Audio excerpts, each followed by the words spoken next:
Alhamdulillah, wassalatu wassalamu ala rasulillah wa ala alihi wa ashabi wa mawala, amma ba'du.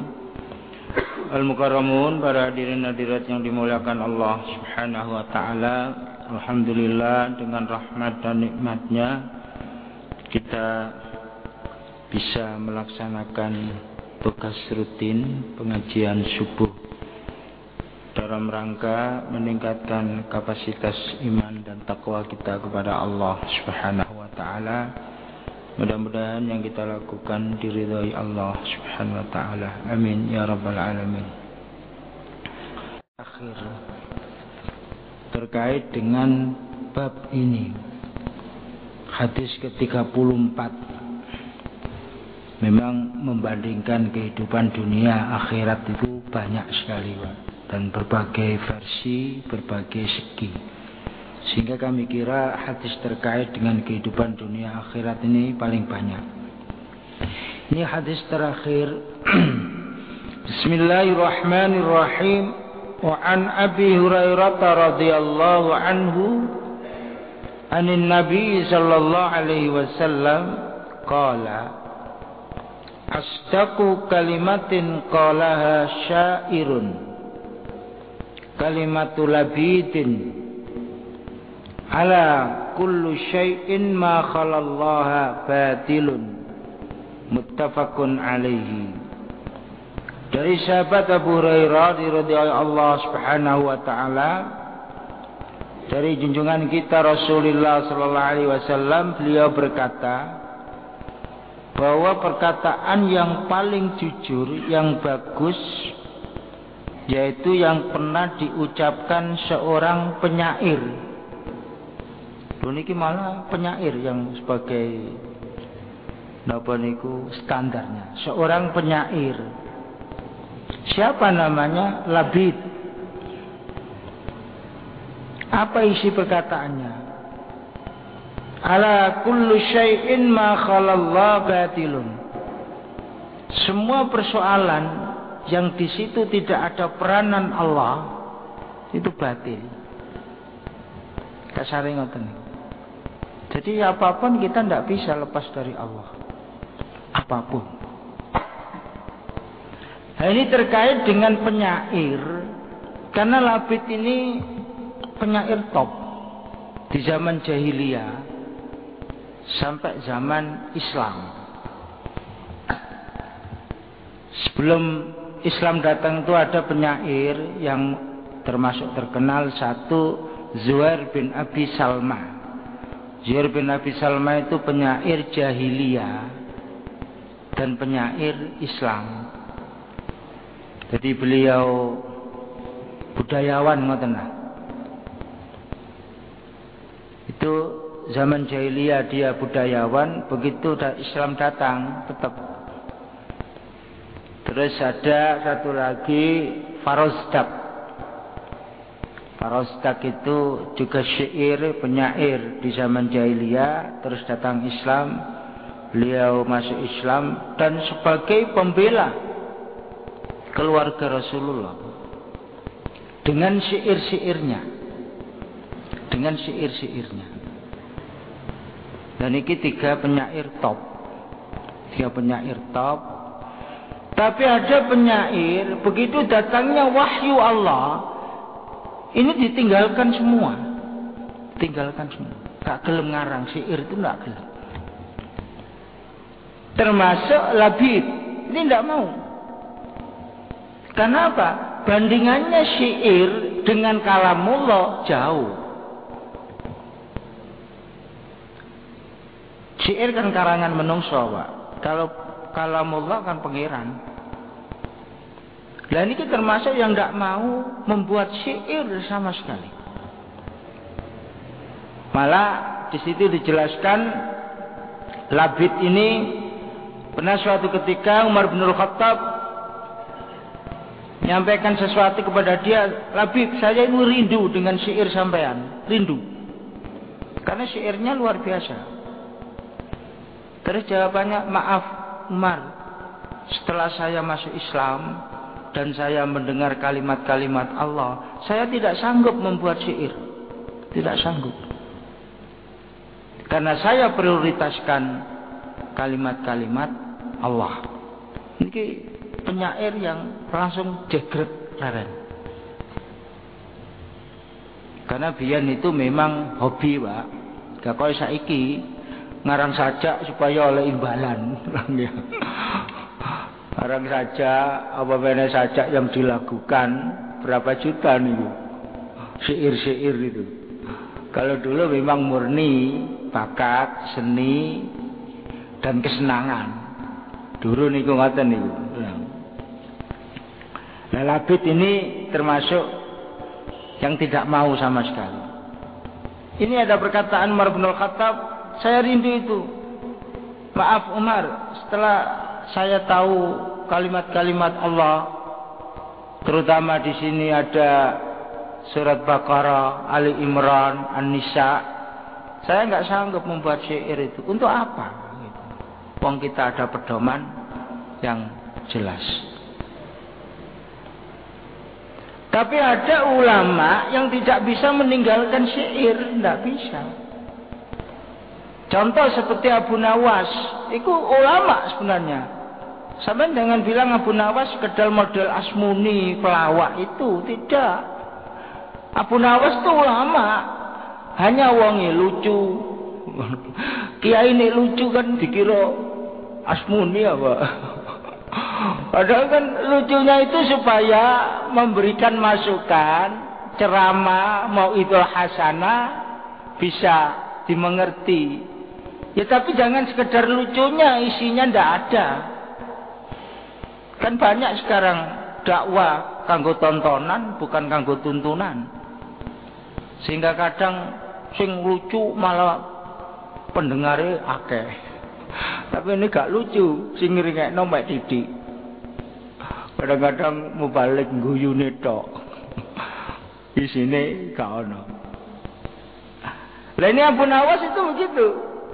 Dia tetap mengarang syair, bahkan syairnya menjadi sekarang pujian kita. Ilahi lasturil firdausi ahla wala aqwa 'alan naril jahimi. Malah rutin malam Jumat karangan kita. Kalau di pesantren-pesantren tertentu, syair Abu Nawas itu hampir setiap malam. Dipakai apa? Salat maghrib itu sebelum azan qomat itu.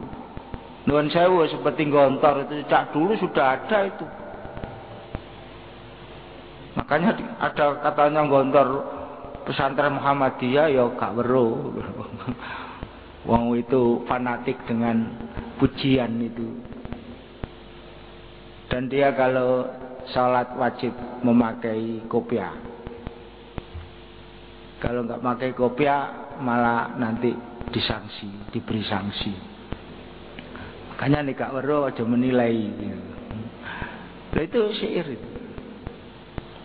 Imam Syafi'i niku imam yang sangat luar biasa syairnya. Sangat luar biasa. Bahkan beliau mempunyai pernyataan, kalau seandainya ulama itu diberi kesempatan membuat syair, itu luas, luar biasa. Bahkan saya ketemukan di satu buku, baru tadi malam itu, perkataan Imam Syafi'i, niki kula tulis niki. Walau la syi'ru bil ulama yazri lakuntul yauma asy'uru min labid. Kalau seandainya para ulama diberi kesempatan membuat syair, saya akan membuat syair yang begitu banyak. Imam Syafi'i. Tapi saya sungkan dengan kalimat-kalimat Allah. Makanya Imam Syafi'i mempunyai satu kitab namanya Diwan Al-Imam Asy-Syafi'i.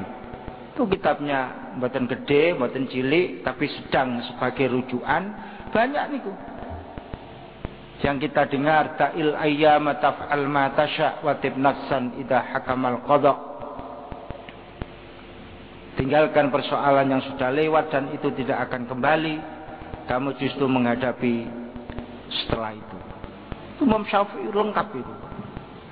Tapi beliau kan orang alim. Al-Quran tidak ketinggalan, hadis apalagi, fikih apalagi.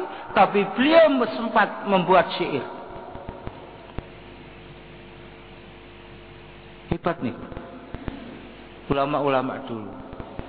Ibnu Athaillah al-Iskandari, beliau itu malah mengumpulkan kalimat-kalimat mutiara. Akhirnya meluncur kitab namanya Al-Hikam.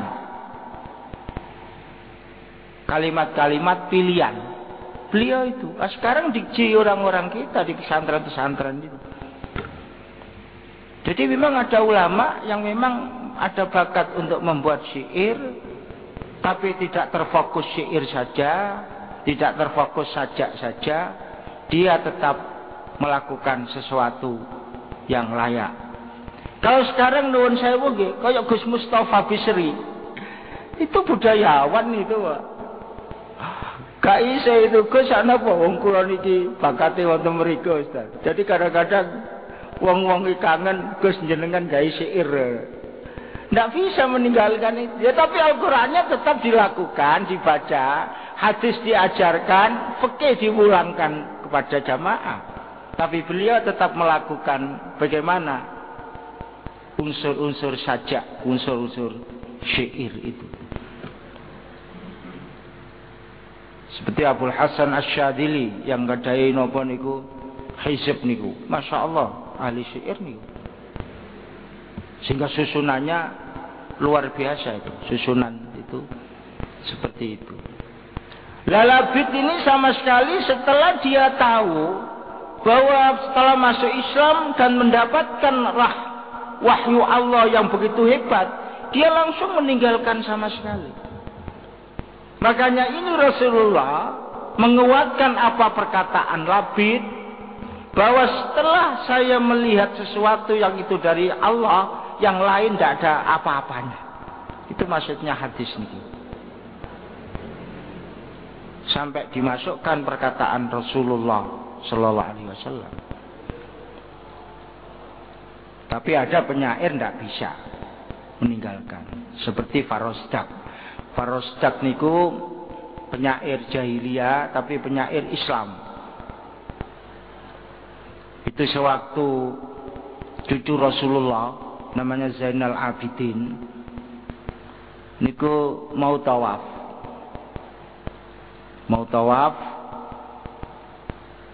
tapi sebelumnya ada penguasa Muawiyah namanya Yazid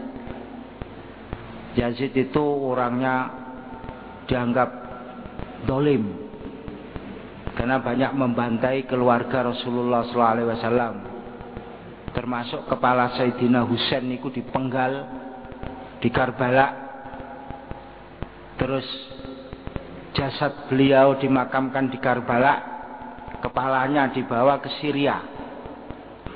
Karena apa?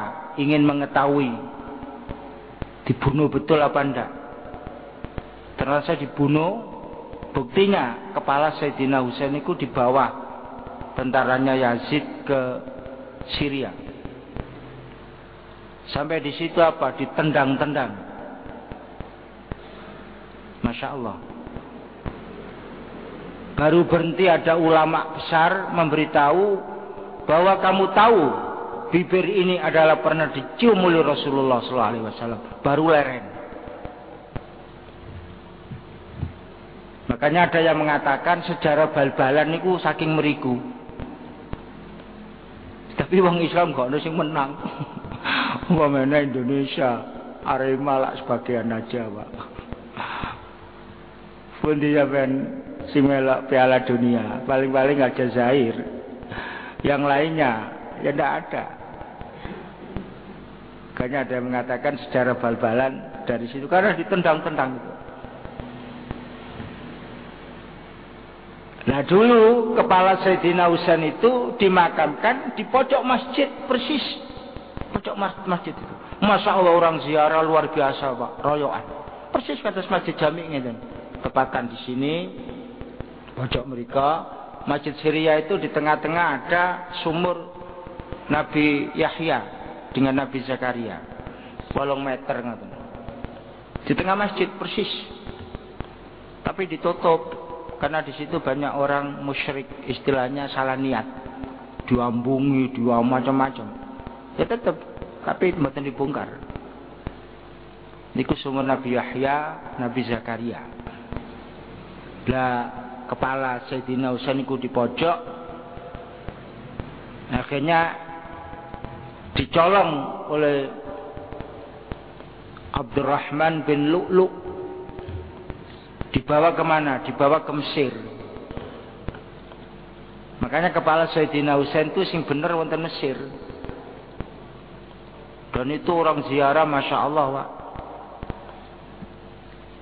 Masjid Husain dekat perguruan tinggi Al-Azhar.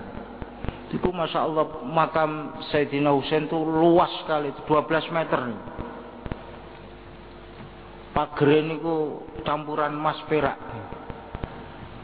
Lho niku tiyang nek mari kawin, profesor doktor iku lho. Njaluk barokah nang Sayyidina Husain. Barokah napa? Keliling ping 7. Padahal profesor doktor kurang apa ilmune? Kurang apa ilmune? Lah wong kita ziarah nang pemene nang Ampel ayo dudu apa-apa. Dibandingno sing ini profesor doktor, nderek barokah, nanti kehidupan rumah tangga aman sentosa. Niku manten menjab kabul niku lho. Digiring, diarak sampai ke makam Sayyidina Husain. Dengan suara yang begitu mendengung, niku orang pinter-pinter niku. Nderek barokah seperti itu. Padahal itu cucu Rasulullah. Bagaimana Rasulullah? Bagaimana lainnya? Kembali ke Yazid tadi. Jadi sebelum Zainul Abidin tawaf, Yazid ini tawaf. Yazid jadi penguasa, jadi khalifah, jadi raja lah istilahnya pada saat itu. Dia meluangkan umrah ke Mekah. Dia keliling. Pertama banyak yang menghormati. Berapa kali keliling, masuklah rombongan Zainal Abidin. Semua orang yang ada di samping Ka'bah justru meninggalkan Yazid yang situ penguasa. Apa? Ingin salaman dengan Zainal Abidin. Masya Allah, Pak. Kira-kira nok kene ngoten ngono kira-kira. Kene presidene rame-rame terus ditinggal ono kiai ngoten kan. Belaen apa? Iki sapa kiyaine iki? Sapa ulamae? Sehingga Yazid itu bingung, ini siapa? Karena dia tidak tahu, karena ini orang-orang soleh semua, tidak akan bergaul dengan orang-orang seperti itu. Nah di situ ada Farosdak yang penyair budayawan, jawabnya tidak jawab dengan ngomong, dijawab dengan syair. Jawab dengan syair. Syairnya terkenal itu. Hadat taqiyun naqiyul muhadzabu al-alam. Kamu belum tahu siapa ini. Inilah ada jalur cucu Rasulullah sallallahu alaihi wasallam. Diteruskan ditutup, hadza ibnu Fatimah in kunta tajhaluhu bijati anbiya Allah qad khutimu. Kamu tahu ini adalah anak Siti Fatimah, kakeknya Nabi akhir zaman. Jadi bukan dijawab langsung dengan ngomong, dijawab dengan syair. Karena ternyata bisa mencapai sesuatu yang diinginkan kadang-kadang orang dengan syair. Kemarin rame-rame itu Republik berdebat apa negara berdebat, Adi Masardi itu rame-rame masalah KPK. Adi Masardi membuat syair itu. Makanya zaman Rendra dulu bolak-balik di penjara zaman Soeharto karena syairnya itu. Ya ulama-ulama ada yang begitu, Pak. Seperti Imam Syafi'i kan. Imam Syafi'i ini ku ngapalaken esuk, hafal sore ilang. bengi ngafal, awan hilang. Padahal Imam Syafi'i cerdasnya luar biasa, umur 7 tahun hafal Quran. Itu masih dia bilang begini niku. Lalu dituangkan melalui syair. Syakautu ila waqi'in su'a hifdi fa arsyadani ila tarkil ma'asi. Fa akhbarani bi anna ilma nurun wa nurullahi la yudalil asi. Saya tuh lapor kepada guru saya namanya Imam Waqi. Imam, saya ini sulit menghafal. Su'a hifdi, repot menghafal. Dituangkan di syair beliau. Syakautu ila waqi'in su'a hifdi. Saya lapor kepada guru saya ini sulit menghafal. Apa jawabnya Imam Waqi? Diberi pengarahan, tinggalkan maksiat. Fa arsyadani ila tarkil ma'asi. Tinggalkan maksiat. Fa akhbarani bi anna ilma nurun wa nurullahi la yudalil asi. Imam Syafi'i diberitahu bahwa ilmu adalah cahaya Allah. Cahaya Allah tidak akan diberikan kepada orang yang berbuat maksiat. Masa berupa syair. Karena yang dinasihati ngerti, paham. Sing repot dinasihati gak ngerti lah, itu sing repot. Nek padha ngerti ini enak. Makanya ulama-ulama padha ulama iku ngomongi ya metitik-metitik iku kan. Kalau dijelaskan terlalu banyak malah nanti overdosis itu, Pak. Karena sedikit saja sudah paham. Makanya di sini ada penyair yang sama sekali begitu turunnya ayat-ayat Al-Quran ditinggalkan sama sekali. Tapi ada yang memang melakukan itu, tapi tetap prioritas Al-Quran. Makanya ada khotib, saya beberapa hari ini ditanya, dia mau khutbah, terus tanya sing syair-syair. Sampeyan khutbah lah apa syair-syair wong ono ayat Al-Qur'an dengan hadis. Jawabannya apa? Biar kelihatannya gaya Ustaz. Loh, wong khutbah kok gaya-gayaan nih loh. Kalau di situ ada ayat Al-Qur'an, ada hadis Rasulullah, kenapa kita memakai susunan manusia itu? Tetapi niat orang macam-macam, Pak, supaya gaya. Ternyata ngomongnya keliru.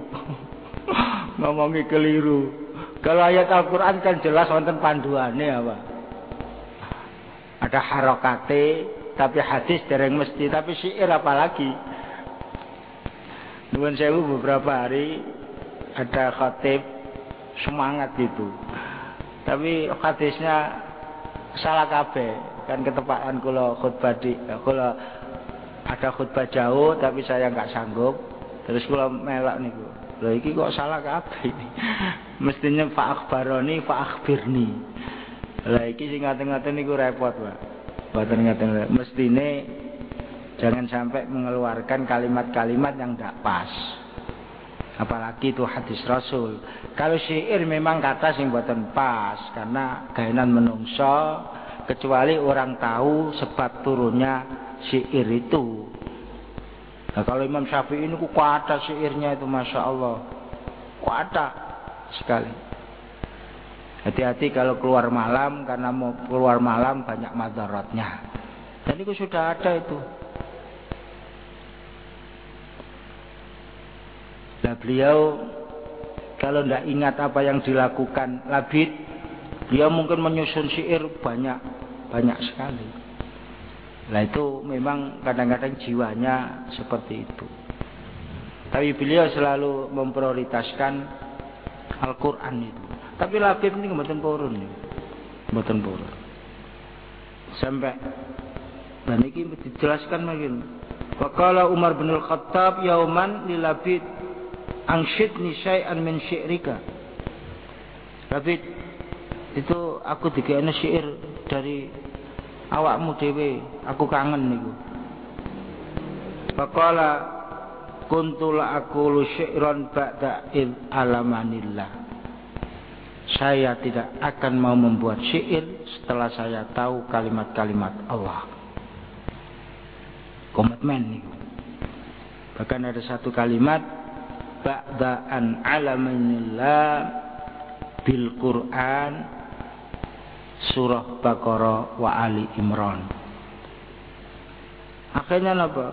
Umar nggih mboten wani. Karena yang bersangkutan tidak mau. Makanya beliau terkenal penyair jahiliyah dan Islam. Bahkan Imam Syafi'i mengatakan wonten Imam Syafi'i ini. Daraba al-Imam Asy-Syafi'i al-mathal bihi haitsu yaqul walau la syi'ru bil ulama yazri lakuntul yawma ashkuru min labid. Kalau seandainya apa yang dilakukan para ulama membuat syair itu tidak ada persoalan-persoalan, makanya saya hati-hati memakai syair itu. Padahal Imam Syafi'i itu syairnya Masya Allah Pak. Masya Allah. Beliau itu kan umur beliau kan dinamakan daerah Syafi'i. Syafi'i itu di daerah Syria. Umur 2 tahun diajak ibunya ke Mekah. Karena apa? Ingin dekat kepada nenek moyangnya. Karena Imam Syafi'i itu masih sama dengan Rasulullah, ketemu istilahnya Adnan. Yaitu punya nenek moyang namanya Matlabi. Sehingga Rasulullah pernah bermimpi bahwa ada cahaya turun di Baghdad. Imam Syafi'i besarnya di Baghdad, tapi ngajinya di Mekah. Umur 14 tahun itu loh jadi mufti Pak. Wonten tiyang umur 14 tahun. Mboten wonten. Umur 14 tahun jadi mufti. Wonten pundi? Wonten Masjidil Haram. Mboten main-main niku. Kalau masjid-masjid biasa nggak masalah, ini wonten Masjidil Haram. Ya tapi ada ulama yang memfitnah beliau bahwa Imam Syafi'i ingin menduduki macam-macam. Sampai beliau difitnah menggerakkan pemberontakan di Yaman. Sehingga kepala negaranya Harun ar-Rasyid niku terpengaruh dengan informasi itu. Imam Syafi'i ditahan, dicatok tangani.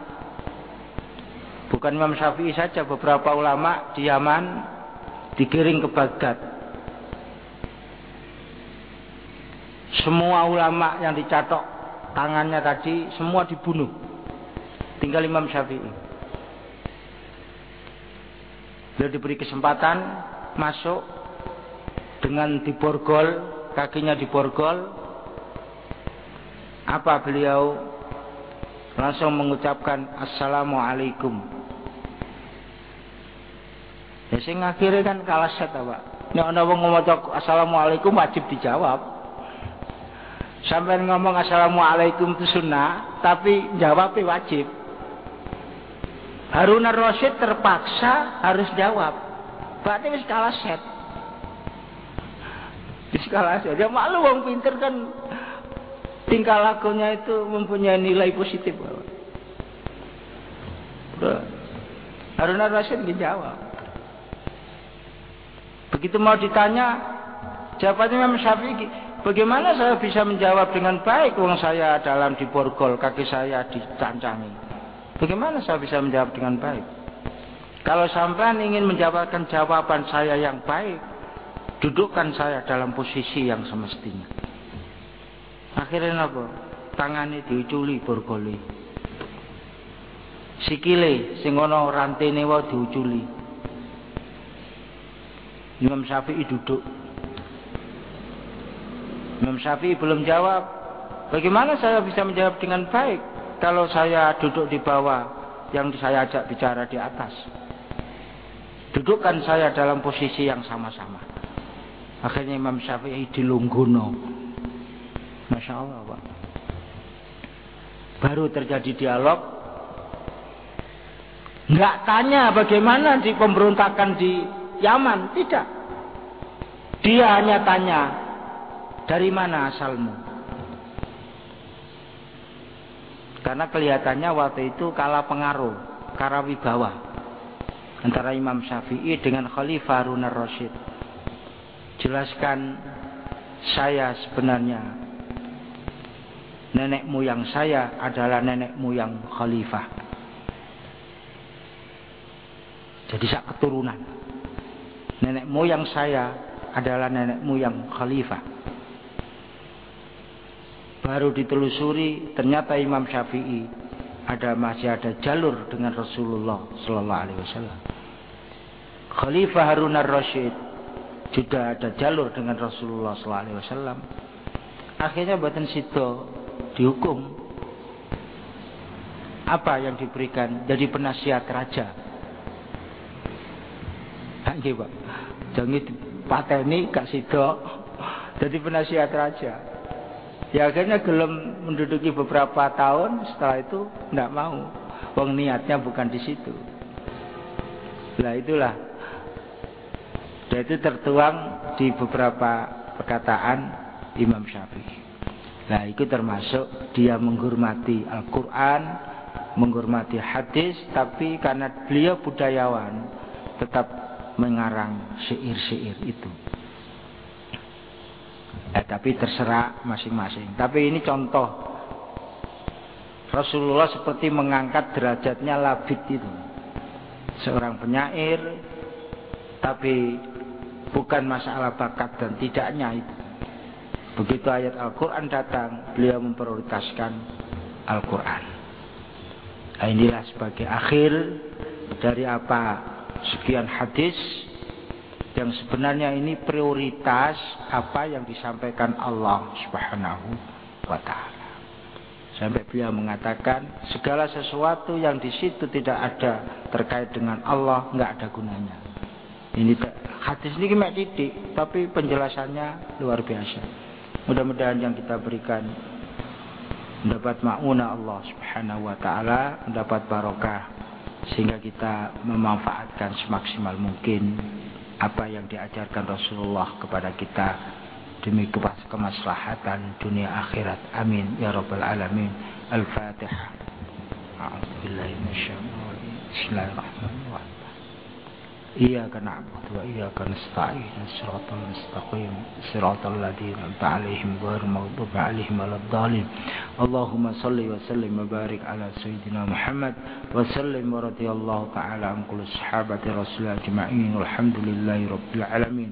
حمد الشاكرين حمد الناعمين حمدا يوافي نعمه ويكافي مزيدا يا ربنا لك الحمد كما ينبغي لجلال وجهك وعظيم سلطانك اللهم نور قلوبنا كما نورت الأرض بنور شمسك وقمرك أبدا أبدا اللهم أعنا على ذكرك وشكرك وحسن عبادتك ربنا آتنا من لدنك رحمة وهيئ لنا من أمرنا رشدا ربنا آتنا في الدنيا حسنة وفي الآخرة حسنة وقنا عذاب النار سبحان ربك رب العزة عما يصفون وسلام على المرسلين والحمد لله رب العالمين السلام عليكم ورحمة الله وبركاته.